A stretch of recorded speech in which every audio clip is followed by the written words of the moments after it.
After leaving Horse Thief Campground, we made one last trip into Moab for supplies, laundry, and to dump our tanks. And then we headed for Goblin Valley State Park. Goblin Valley is aptly named for its unique sandstone formations. But far more exciting was a nearly 3-minute race with pronghorns. The pronghorn is the fastest land mammal in the Western Hemisphere, and its closest living relative is the giraffe. We got a taste for their speed as they ran alongside our van. For those interested, I'll play the entire clip at the end of this video. There are a number of hikes available in the park.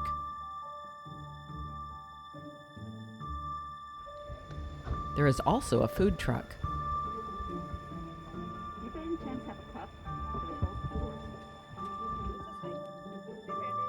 So what'd you get, John? Chili cheese dog. Yum. And they have veggie dogs there too. But I'd rather have ice cream. John and I spent several hours wandering amongst the oddly shaped goblins before checking out the campground. Yes, there's Jimmy Durante.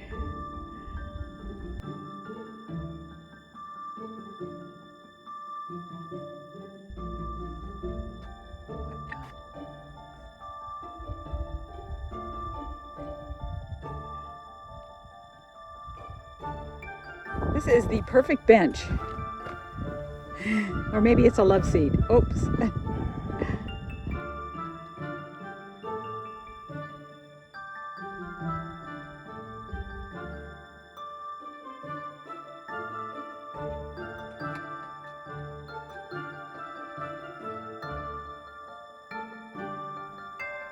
Don't worry if you can't get a spot at the campground. Oh, there's one tucked in there. They're $100 a night. That's pretty cool. I like the yurt. There is tons of free BLM dispersed camping nearby, and that's where we were headed next. Let me show you our boondocking spot for the night. We are right outside of Goblin Valley State Park on BLM land, tucked up into this red sandstone. There's even a nice little fire pit. We won't have a fire. Someone left their tent here. But we're gonna get our moonshade up. What do you think? It's low 80s, John? Yeah. And we're right off a paved road, so that was nice. Didn't have to go too far on a dirt road.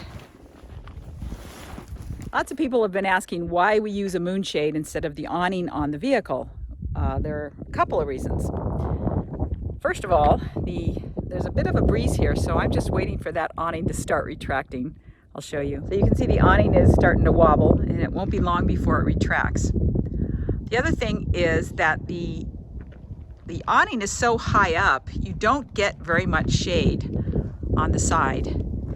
And with the moonshade, it comes down lower, and so you get more shade. Easy to set up and take down, so I'll show you.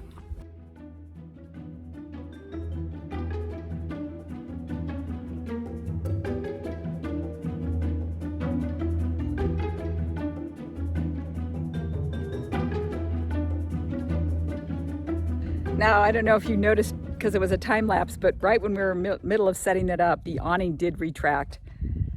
So that's why we use the moonshade, and we have better shade. As you can see, the moonshade gave us shade all the way down to the bottom of the tires and beyond, whereas the awning only gave us shade to maybe the top of the sink. So you might have to use heavier rocks depending on how windy it is. They also come with suction cups, and it comes with stakes, so if you want to pound it into the ground, but I prefer to use rocks. There's the other thing you can do. Of course, it would be better if we had a really long something, a sheet or something, but you can hang something there to give you a little bit more shade when the sun is in this direction. And then sometimes we'll put the awning out just a smidge to cover any kind of a gap between the moonshade and the van, and that helps. An awesome spot. You can see the road there. And Goblin Valley Park is just around that.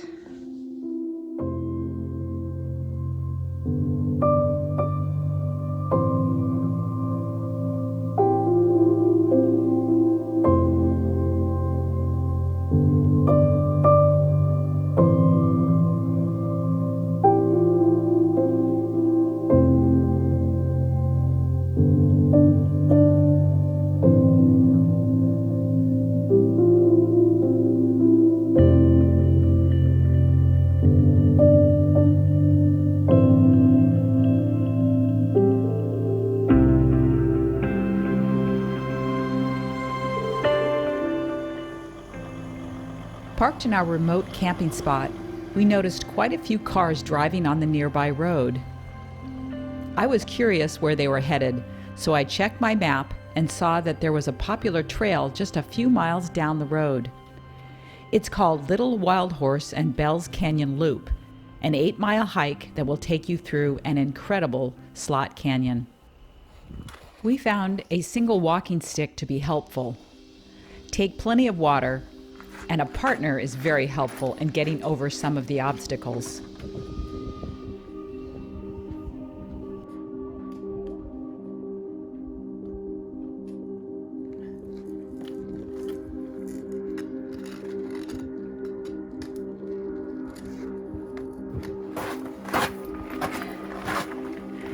That's the coolest slot canyon I've ever been in.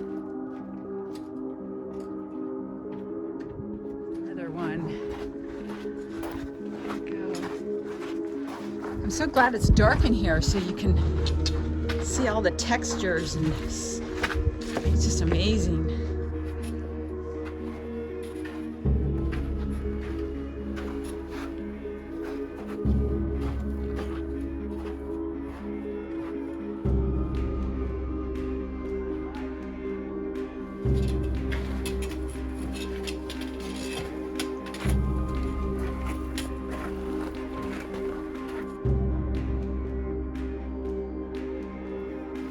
Oops.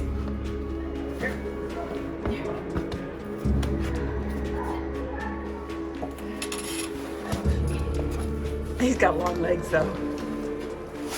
Don't impale yourself. Look at this. This looks like the catacombs, doesn't it?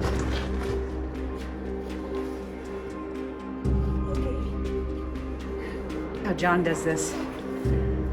It's really tight.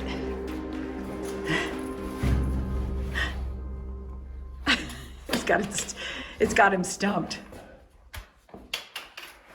Able to leap tall buildings in a single bound.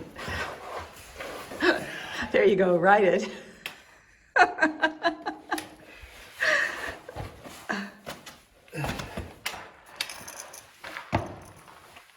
So now we're at the end of Wildhorse Canyon, and this begins the 3 miles that go around to Bell Canyon.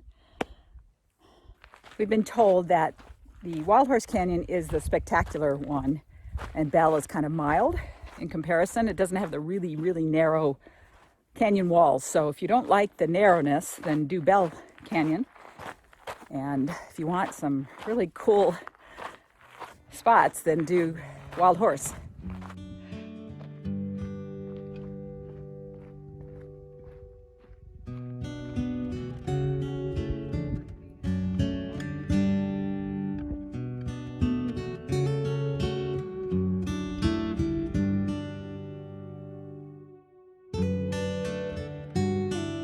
A cabin over there.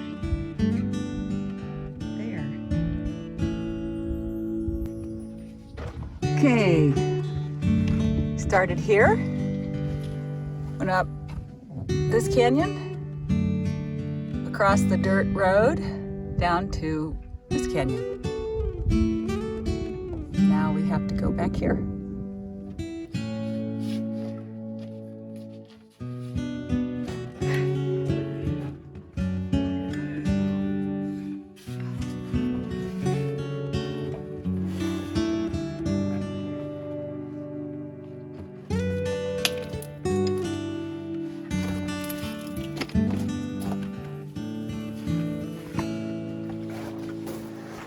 Going down's always harder than going up.